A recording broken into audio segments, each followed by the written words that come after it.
En este video les quiero compartir algunos consejos para cuando quieras dibujar fondos de fantasía en Clip Studio Paint. El primer consejo que les quiero dar es sobre el bocetaje. Aquí es donde tiramos toda la lluvia de ideas y más o menos definimos hacia dónde queremos ir. Es sumamente importante definir un lienzo porque este es el que nos va a definir cómo vamos a crear nuestra composición. Para eso vamos a crear distintos tipos de lienzos, tamaños y formas para probar y experimentar qué es lo que más nos gusta. Y para eso vamos a utilizar la herramienta borde de viñeta.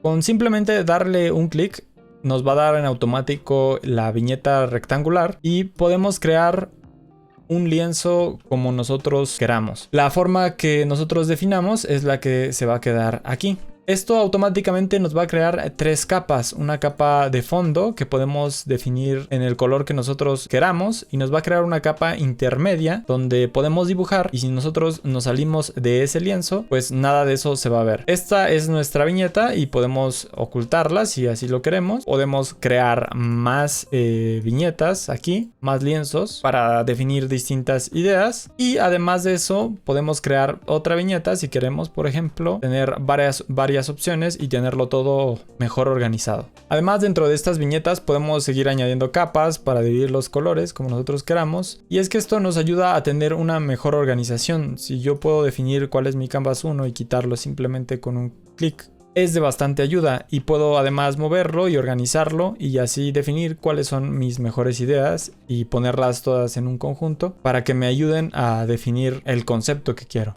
A la hora de crear composiciones es importante que solamente nos enfoquemos en usar pocos valores. En este caso elegimos un negro, un blanco y un gris. Con esto debería ser suficiente para guiar al espectador a qué es lo que queremos que vea, en qué queremos que se enfoque realmente. A la hora de hacer colores y poner demasiados valores, podemos perdernos en todos estos detalles y no definir la idea que queremos realmente plasmar. Para esto podemos utilizar la ventana paleta de colores que tenemos acá. Si no la ven, le pueden dar clic en ventana, después le dan conjunto de colores y se les va a activar. En este caso vemos este conjunto de colores estándar, que es el que nos serviría para esta ocasión. Aquí tenemos un gris por ejemplo 5%, un gris menos 70%, perdón, un gris 70%, un gris 95%, aquí dice negro, un blanco. Nosotros podemos crear nuestro propio conjunto de colores y además ya tenemos algunos agregados aquí. Podemos también bajar de los assets que podemos descargar en Clip Studio. Podemos descargar muchos. También podemos crear nuestro propio conjunto dándole clic aquí, editar conjunto,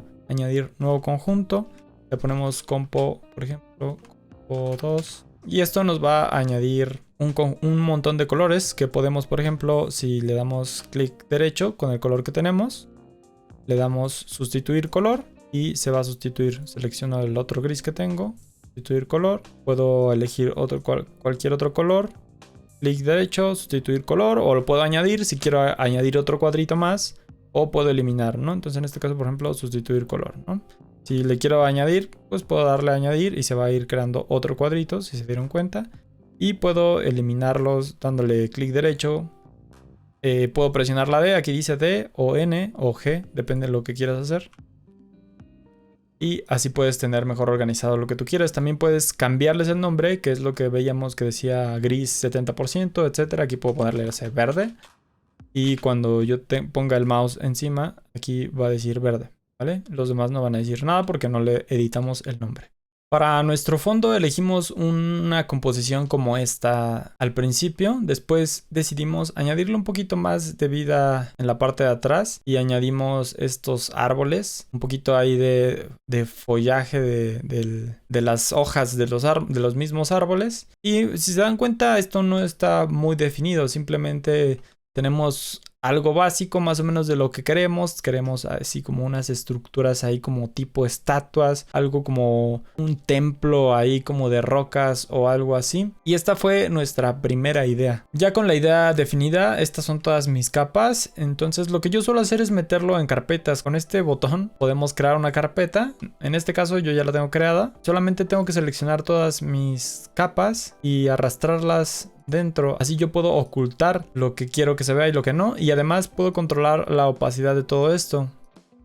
Así puedo dibujar encima, y este fue el resultado en el line art. Con esto Este line art ya es un poco más específico, ya nos empieza a dar un poco más de detalles. Por ejemplo, las cabezas que teníamos en el otro boceto ya empiezan a definirse más como unas cabezas como de pulpo. Y también queríamos poner aquí a un personaje para que viéramos la escala de todo esto comparado con alguien, ¿no?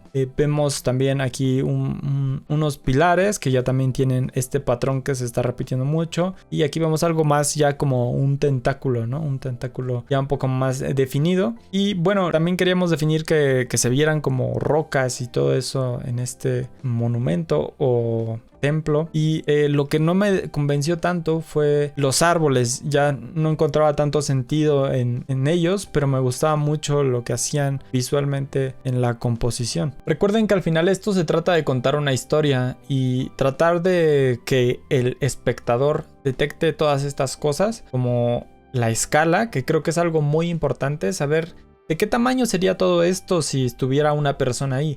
Algo con lo que estemos quizá familiarizados. Eso creo que es un detalle muy importante. La siguiente etapa ya es empezar a experimentar con los colores, y como primera fase pues solamente dimos un color como a la parte que está más enfrente de nosotros y le dimos un poquito ahí de color a los árboles. Me gustó más o menos lo que estábamos logrando aquí, pero después decidimos ir un poco más a darle un poquito más de diferencia entre los tonos que teníamos para diferenciar el pasto de estas rocas que formaban los monumentos y todo eso. Y pues más o menos esto es lo que tuvimos. Los árboles todavía no me convencían, así es que pues les decidimos dar un twist. Para esto comenzamos a detallar un poco más el dibujo y por ejemplo para crear la sensación de pasto dentro de estos objetos, si no queremos hacerlo como con line art, porque al final lo que no quería era que se mantuviera como una línea,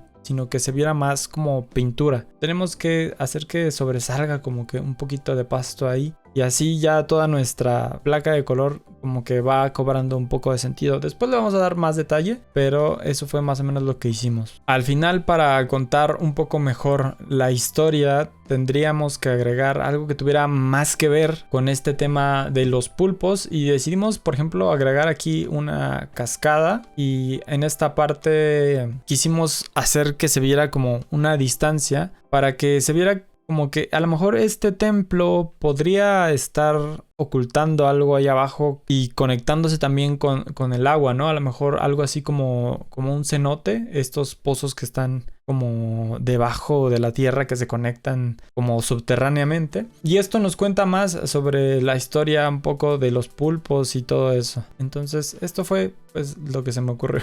Para crear los campos de flores utilizamos lo que es el aerógrafo, utilizando el pulverizado. Aquí podemos elegir el tamaño de las partículas. Por ejemplo, ahí está a cierto tamaño y podemos irle variando el tamaño, ir agregando ahí un poco más de partículas que sean un poquito aleatorias, ¿no? Ya después fuimos agregando el detallito de los puntitos un poquito verdes, como si fueran tallos. Igual hicimos lo mismo con esta parte de las flores de acá. Son como gotitas. Aquí que se llama gotitas, pero en este caso pues es en color naranja. Igual pudimos hacer un poquito más grandes las partículas y vamos añadiendo ahí distintos tamaños y formas, porque además es como un poco aleatorio, ¿no? Para comenzarle a dar detalles a los objetos individualmente, cuando los tengo en capas separadas, por ejemplo la cascada, suelo utilizar la capa de ajuste. Creas una nueva capa y le das en este botón y te va a ajustar la capa a la capa inferior. Entonces solo vas a poder pintar dentro de los píxeles que tiene la capa inferior. Podemos pintar dentro de esto sin preocuparnos de que si nos salimos se va a ver ahí otro color. Entonces es la manera en que funcionan las capas de ajuste.